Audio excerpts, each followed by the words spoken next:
اچھا اچھا یہ اسی حوالے سے پچھلے دنوں وزیر اعظم صاحب جو ہیں انہوں نے یہ بھی کہا ہے ایک انٹرویو میں کہ مولانا فضل الرحمان صاحب جو ہیں وہ کہتے ہیں کہ یہ اسمبلیاں جعلی ہیں، ہم ان اسمبلیوں کو نہیں مانتے، لیکن انہوں نے انہی اسمبلیوں سے صدر مملکت بننے کی کوشش کی، پریزیڈنٹ کا الیکشن لڑا، تو اس کا کیا جواب دیں گے؟ دیکھیے یہ حزب اختلاف کا فیصلہ تھا، اور میاں نواز شریف صاحب نے مجھے ایک دفعہ شہباز شریف کو خط لکھا، پھر مجھے براہ راست خط لکھا کہ اسمبلیوں میں نہ جانے کی رائے اور حلف نہ اٹھانے کی رائے جو آپ کی تھی وہ صحیح تھی، لیکن چونکہ سب نے فیصلہ کیا کہ جانا ہے تو پھر آپ نے بھی کہا، آپ نے ہمارا ساتھ دیا ہے جی، یعنی اس حد تک ضرور ہے جی۔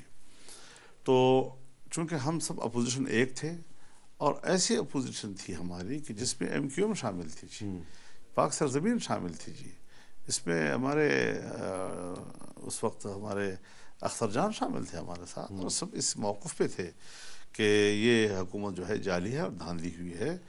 تو جو حکمران قوم تسلیم نہیں کر رہی، ناجائز بھی ہے اور نااہل بھی ہے ثابت ہوئی ہے، تو اس کی بات کا بھی مجھے احساس ہوتا ہے کہ ایسے بندے کا میں جواب بھی دوں یا نہ دوں۔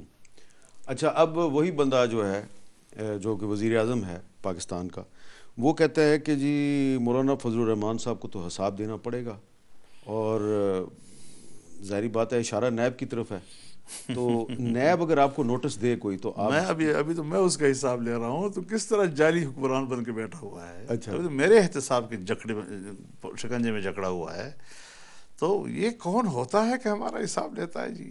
خود حساب دے، کس ناجائز طریقے سے آیا ہے حکمران پر جواب دے، صفائی دے، پیش کرے اپنا۔ ایک جعلی حکمران میرے اوپر مسلط ہے، میرے احتساب کی باتیں کرتا ہے۔ تو نیب اگر آپ کو بلائے گی تو آپ جائیں گے؟ نیب کا کوئی ابھی تک نہ آتا ہے نہ پتہ ہے، یہ باتیں پہلے بھی اڑی کہ فضل الرحمان کو نوٹس دے دیا، پھر کچھ نہیں تھا، ابھی پھر اب دیکھیے میڈیا پہ ایک خبر چلانا اور مجھ تک کوئی نوٹس نہیں آنا، اس کا بھی ہمیں نوٹس لینا چاہیے کہ کسی سیاستدان کا میڈیا ٹرائل کیوں کیا جا رہا ہے جی۔ اور پھر سپریم کورٹ نے اسی نیب کے خلاف فیصلہ دیا ہے کہ سیاستدان کو بدنام کر رہے ہیں جی، پولیٹیکل انجینئرنگ کے بعد یہ تو کیس سیاستدانوں کا سن ہی نہیں سکتی اب جی۔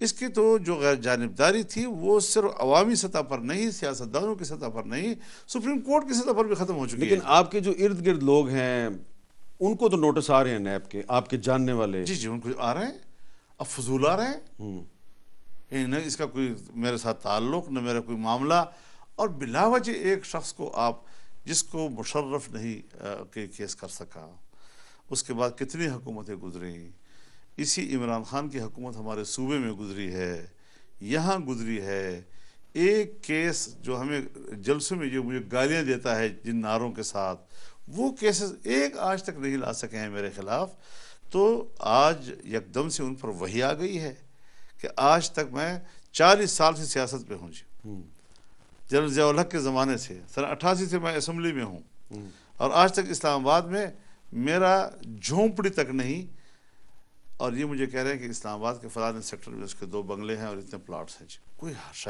حیا کوئی شرم، 3 ارب روپے کے میں نے چک شہزاد میں پلاٹ بیچے ہیں یا خریدے ہیں، پھر تو پورا شہزاد میرا ہو گیا جی۔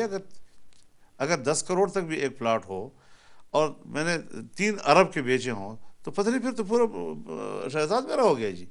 ایسی بھی تو کی بات ہے، کسی زمانے میں کہا گیا دبئی میں میرے ہوٹل ہیں، کسی زمانے میں کہا گیا کہ میں نے پرمٹ لیے ہیں، یہ جس جگہ پہ ہم آپ کے ساتھ بیٹھے ہیں یہ بھی دوستوں کا خریدا ہوا مکان ہے کہ آپ کو چھت تو ہونی چاہیے۔ اچھا جب میں بے گھر ہوں تو پھر تو کوئی نہیں پوچھتا نا۔ اچھا تو یہ بھی بونگی بات ہے، اس سے میں ان حالات سے بارہا گزر چکا ہوں چونکہ، اور آپ کو 93-94 کے حالات یاد ہیں، آپ اس وقت بڑے تیز صحافی ہوتے تھے، اس زمانے میں کیا کیا کچھ نہیں ہوا میرے بارے میں، کیا کیا باتیں نہیں کی گئیں، میں ان حالات سے گزر چکا ہوں۔ اس کا مجھے جس طرح ہوتا ہے نا جی، وہ مچھر کے پر کے برابر بھی اس کا میرے اوپر کوئی اثر نہیں ہوتا۔ یہ جو ایک وزیر ہے مراد سعید صاحب، انہوں نے ایک پریس کانفرنس کی، اس میں غلام علی صاحب پہ فوکس کیا، تو ان پر تو پہلے بھی غلام علی صاحب 2 سال جیل میں رہے، 14 مہینے اس کا ٹرائل ہوا اور کلیئر قرار دے دیے گئے، اب پھر وہی آ گئی صرف اب وہی الزام دوبارہ آ گیا؟ دوبارہ وہی، اور کیا چیز ہے؟ تو اب جو حاجی غلام علی پہ اب جو الزام لگایا جا رہا ہے اس کی وہ پہلے بھی فیس کر چکے ہیں. حضرت وہ فیس کر چکا ہے، 2 سال ان کو جیل میں رکھا، بلا وجہ رکھا، پھر اس کی پورے جائیداد کی تفتیش. یہ کون سا دور تھا؟ یہ میرا خیال میں 2001 مشرف کا دور تھا. مشرف کا دور تھا. اچھا، تو اس وقت یعنی کہ مشرف صاحب جو ہیں وہ آپ سے خوش نہیں تھے. اچھا، انہوں نے تو آپ کو گرفتار بھی کیا تھا، 2-3 دفعہ گرفتار کیا تھا. لیکن میں نے آپ سے پوچھا ہے کہ اگر نیب آپ کو بلاتی ہے تو اگر آپ بے گناہ ہیں تو آپ جائیں گے نیب کے پاس؟ اس کا میں نے ابھی 2 پہلو سے جائزہ لینا ہے. ایک سیاسی حوالے سے، اور اس پر جماعت نے فیصلہ کرنا ہوگا کہ جانا ہے. یہ حملہ شاید فضل الرحمان پر نہیں ہے.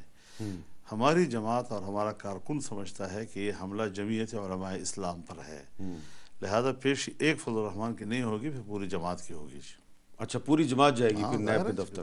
حملہ ہی پوری جماعت پہ ہے نا جی. ٹھیک ہے. جب کارکن مجھ پہ اعتماد کرتا ہے، اور آج کل کسی سطح پر کوئی شکایت جماعت کے حوالے سے نہیں آئی ہے، اور وہ میرے انتہائی قریب تر رہتا ہے، میرے گھر کو جانتا ہے، میرے پرسنل زندگی کو جانتا ہے، میرے اٹھنے بیٹھنے کو جانتا ہے، تو وہ تو ناراض ہوا ہے. ایسا ناراض ہوا ہے جیسے کہ ہر کارکن پر انہوں نے حملہ کیا ہے.